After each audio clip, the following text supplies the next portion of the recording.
Good day and happy Thursday, 7th graders. This is actually Mr. Piercy. I know I sound a little bit like Mr. Pewdie Piercy, the famous YouTuber. He's busy today doing YouTube videos. I'm here to help you with understanding the next step in the process for our interviews and this film project.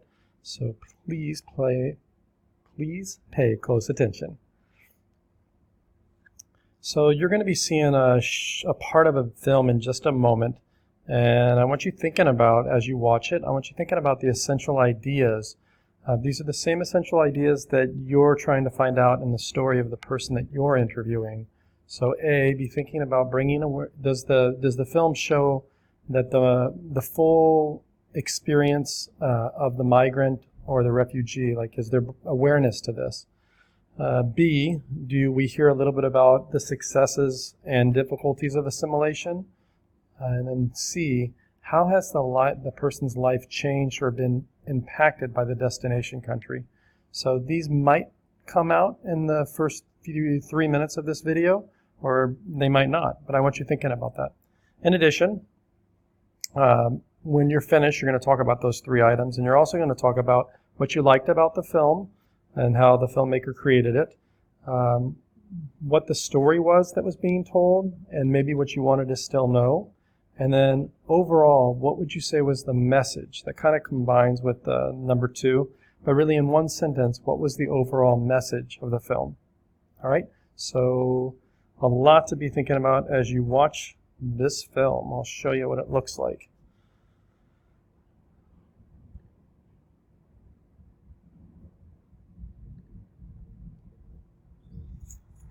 So sound for the film will not be captured right now when I'm doing the screen capture.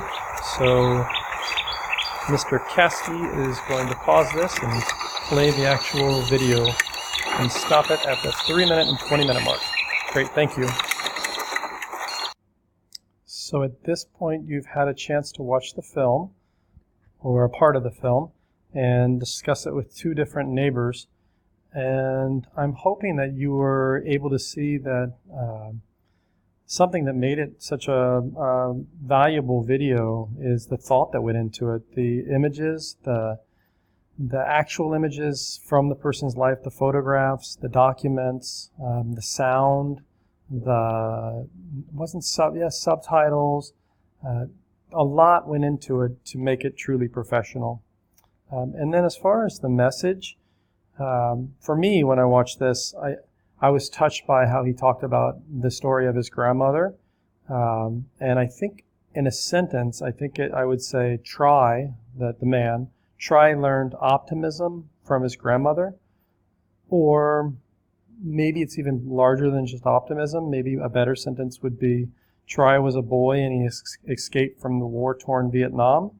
And he found safety in Australia. So I think that kind of goes along with what the message is.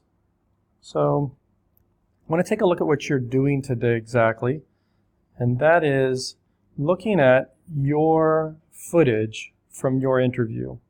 So I've invited you to this document on Google Classroom, and here's how your interview and questions will be assessed. And this green looks a little could be misunderstood. So it says, decides if information can be trusted when researching. We're not questioning whether the person that you interviewed is trustworthy or not. I'm sure they are. They're more than likely your teacher or your parent.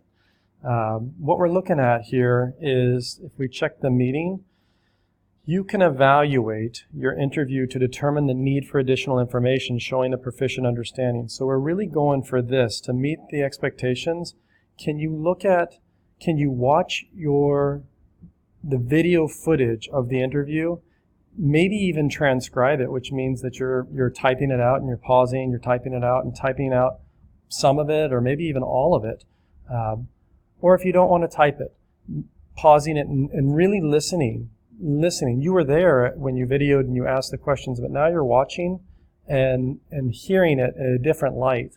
And evaluating. We want you to be able to determine, do you have enough information? Have you asked enough questions?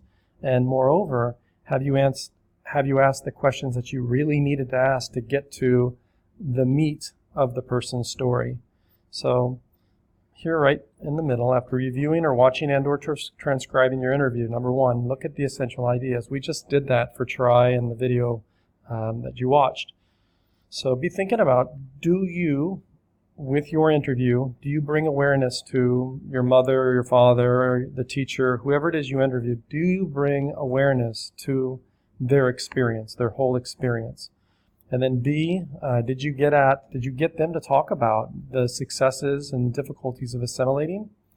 And C, do your questions lead to us understanding how that person's life has changed and how their life maybe was impacted by the destination country?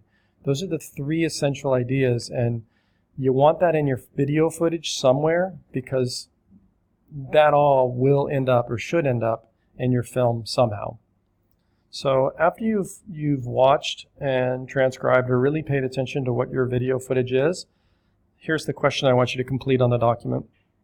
Have you found out the essential ideas through the interview? Simply yes or no. If it's no, and that's perfectly okay, that doesn't mean you failed. That's what actually Miss Vogt and I, when we interviewed Mr. Harder, we asked ourselves that question, and we said no. And then I want you to think about, what story do you want to tell based on what you found out? So in this box, please type, what's the message you want to give in your film? So now that you've got the footage, you're starting to think about, how am I going to tell their story in 3 to 4 minutes? That's all your film is, 3 to 4 minutes. What's going to be the message of the film that I create? So please write 1 sentence saying what you think the message is going to be. And then, what additional information do you need to tell the person's migration story? So definitely, if you circled no, here is where you want to script a few more questions. Well, actually not the questions, but what is it you need to get at? Maybe it's simply, I need to get at the assimilation. Maybe I need more background even, okay? And then here's where, what are the questions you need to ask?